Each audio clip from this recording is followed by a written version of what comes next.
एक समय की बात है। एक ब्राह्मण दंपति की कोई संतान नहीं थी, जिस कारण वह बेहद दुखी थे। एक समय ब्राह्मण वन में हनुमान जी की पूजा के लिए गया। वहाँ उसने पूजा के साथ महावीर जी से एक पुत्र की कामना की। घर पर उसकी स्त्री भी पुत्र की प्राप्ति के लिए मंगलवार का व्रत करती थी। वह मंगलवार के दिन व्रत के अंत में हनुमान जी का भोग लगाकर ही भोजन किया करती थी।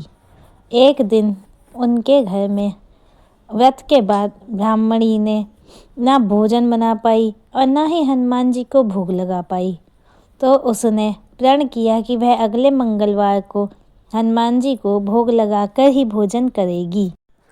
वह भूखी प्यासी 6 दिन तक पड़ी रही। मंगलवार के दिन वह बेहोश हो गई। हनुमान जी उसकी निष्ठा और लगन देखकर बेहद प्रसन्न हुए।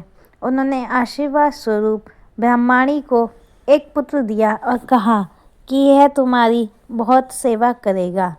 बालक को पाकर ब्राह्मणी अत्यंत प्रसन्न हुई। उसने बालक का नाम हनुमान जी के नाम पर मंगल रखा।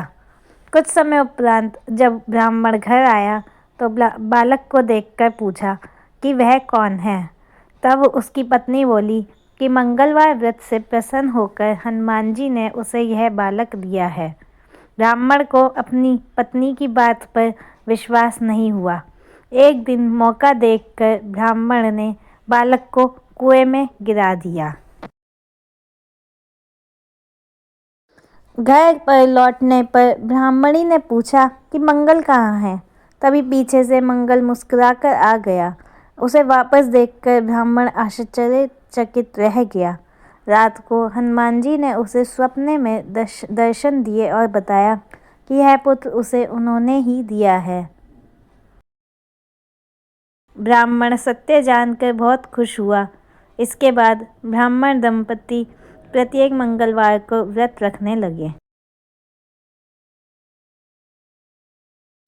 जो मनुष्य मंगलवार व्रत कथा को पढ़ता या सुनता है और नियम से व्रत रखता है, उसे हनुमान जी की कृपा से सब कष्ट दूर होकर सर्व सुख प्राप्त होता है और हनुमान जी की दया के पात्र बनते हैं। 6 घड़े स्वर्ण मुद्राओं से भरे, 2 कहने वाले के, 2 सब्सक्राइबर के, 2 सुनने वाले के। जय श्री